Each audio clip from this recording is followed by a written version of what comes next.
Picture this. Your teammate Raj opens the PySpark docs on Monday morning. 1200 functions stare back at him. By Friday, he has read half of them and shipped nothing. Here is the secret nobody tells you. You only need about 20% of PySpark to ship real pipelines. That 20% is what we cover in the next 10 minutes. Data frames, the split between transforms and actions, and the one lazy gotcha that trips up every beginner. By the end, you will read, shape, and write big data the way working engineers actually do. Let us begin. Take a look at the single idea. Everything rests on a data frame is a table, but not one object sitting in your memory. It is split into chunks spread across many machines. At once, picture a spreadsheet torn into pages and handed to a whole team. Each person works their own pages in parallel, and here is the part that feels like magic. You describe what you want, and Spark figures out how to run it across the cluster. You write the recipe, Spark cooks it, hold that mental model, it explains everything that follows. Take a look at the very first move in any pipeline, reading your data. The long form spells out the format and the path to your files, but in practice you reach for the shortcuts. Spark.read.parquet for Parquet files, spark.read.csv with header true and infer schema true for CSV, and notice that word Spark at the front of every line. That is your entry point, the Spark session in a Databricks notebook. It is already created for you. You just start using it. Take a look before you leap into transforms. Print schema shows you every column name and its type. Always check this first show 5 prints, the first few rows so you can eyeball the data. And columns just lists the field names. Now here is a gotcha that bites people. Count scans the whole table across the entire cluster. On a few thousand rows it is instant. On a billion rows it is not free. Respected. Take a look at the core 5 operations. Master these and you can express almost any pipeline. Select picks the columns you want. Filter picks the rows you want. With column adds or changes a single column. Group by plus AG summarizes your data into totals. And join combines 2 data frames into one. That is the whole toolkit. 5 verbs, everything else is just a refinement of these. Screenshot this one. Take a look at the two you reach for most, select and filter. First we import the functions module as capital F that gives you the column helpers you will use constantly. Select keeps only the columns you name. Order ID, amount, order date, drop the noise early. Filter keeps only the rows that match a condition. Here amounts over 100 and a small note, filter. And where are the exact same thing. Use whichever reads cleaner to you. Take a look at how you derive new fields with column. The first line creates a column called amount USD by multiplying amount by 1.1. A simple currency conversion. The second line is more interesting. When amount is over 1000, mark is large as true, otherwise false. That is your if then logic. But here is the rule you must internalize. With column returns a brand new data frame. It never edits the original in place. Nothing in Spark mutates. You always get back something new. Take a look at how you summarize data with group by and AGI. We group by order date. Then aggregate inside. Sum of amount becomes a column called revenue. Count of star becomes a column called orders. This is your group by from SQL, same idea exactly. One row comes out per group, fully summarized. And notice alias on each measure, it names the output column. So your downstream code stays readable. Never leave a column named sum of amount. Name it revenue. Take a look at how you combine two data frames with join. Here orders joins customers on the customer ID key. And how equals left means keep every order. Even ones with no matching customer, that how can be inner, left, right or outer. Same semantics you already know from SQL. Now a gotcha that catches everyone. If a column lives in both frames, it becomes ambiguous after the join. Spark will not know which one you mean. Select it or rename it right after. Clean up immediately. Take a look at the single biggest idea in all of Spark.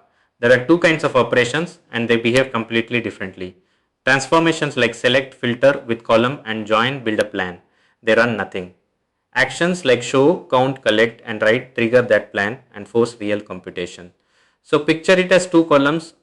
On the left, a recipe being written step by step. On the right, the play button that finally cooks it. Nothing happens until you call an action. This one rule explains everything you will ever see in Spark. Picture this, you run 8 transformations in a notebook cell and it finishes in a tenth of a second. You think, wow, Spark is fast. Then you call df.show and suddenly it takes 90 seconds. What happened? Those 8 cells computed nothing. They only wrote down the plan. That one show is the action that finally ran all 8 steps at once. Beginners blame show for being slow, but show was innocent. The real cost was the whole lazy chain it triggered. The action pays the entire bill. Take a look at why some operations are fast and others crawl. Narrow operations like select, filter, and with column let each partition work alone. No data moves between machines. That is fast. Wide operations are different. Group by join, distinct order by these force rows to regroup across machines by key. That movement has a name. The shuffle writes data over the network between every worker, and that is the single most expensive thing in Spark. When a job is slow, look for the shuffle first. Take a look at a real production trade-off. Caching, if you reuse the same data frame many times, df.cache keeps it in memory after the first action. Without cache, every single action reruns the whole lazy chain all the way back to the source files. That can mean reading terabytes again and again. But here is the trade-off you must respect. Cache holds onto cluster memory that other work needs. So cache the hot frames you reuse often. Do not cache everything. That is how you starve your own job. Take a look at an anti-pattern that quietly kills jobs, calling collect on a huge data frame. Collect pulls every single row back to the driver's memory. And the driver is just one machine. Your data frame might be terabytes spread across hundreds of workers. It will not fit. The driver runs out of memory and the job dies. So what is the right way? Use show to peek at a few rows. Use write to persist the result. And if you truly need rows in Python, limit to 1000 first. Then collect, never the whole frame. Take a look at another anti-pattern. Writing a Python UDF when a built-in already exists. A Python UDF serializes every row out of the JVM into Python, processes it and ships it back. That is slow, and worse, it blocks Spark's optimizer from doing its job. Built-in functions are different. Upper when regexp replace date format, these run natively fully optimized with no serialization tags. So the rule is simple. Search the functions module first. Write a UDF only when nothing built-in fits. That is the rare case, not the default. Take a look at how you debug a slow job. Read the plan with explain. df.explain prints the physical plan Spark will actually run, and you read it from the bottom up, then you hunt for the killers. The word exchange means a shuffle is happening, that is your expensive step. The words broadcast hash join mean a cheap small table join, that one is good news. And the Spark UI shows the very same thing as stages. A long shuffle stage points you straight at a wide operation. That is where your time is going. Take a look at the final step, writing your results to delta. We call write, set the format to delta, choose overwrite mode and save to a path. And remember, write is an action. This is the line that finally runs your entire pipeline end to end. Everything before it was just a plan waiting. Now why delta and not plain parquet? Delta gives you acid writes. So your data never lands half finished. It enforces your schema and it gives you time travel sitting right on top of parquet. Best of both worlds. Take a look at a bridge that surprises people. You can register any data frame as a temp view with create or replace temp view. Then query it with plain Spark SQL, group by and all. And here is the beautiful part. The data frame AYPI and Spark SQL compile to the exact same optimized plan. There is no performance winner between them. So use whichever reads clearer for the task.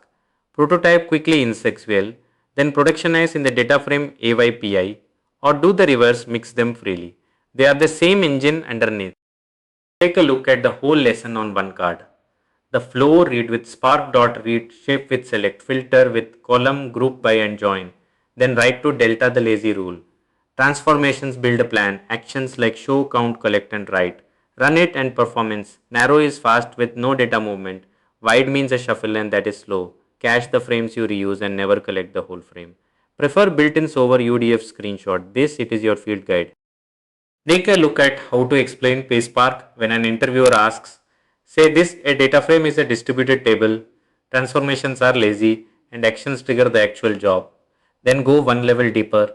Wide operations shuffle data across the network and that is where the time goes. That second sentence is the whole game. Naming lazy evaluation and the shuffle before anyone prompts you is the senior signal. Anyone can list functions. Explaining why the engine behaves the way it does is what gets you hired.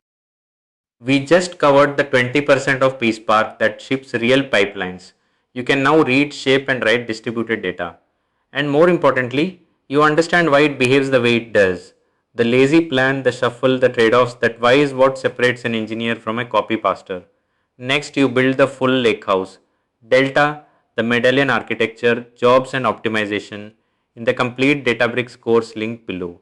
Subscribe for the Delta Lake and Medallion deep dives coming next. And tell me what tripped you up in Spark. Drop it in the comments, I read them all.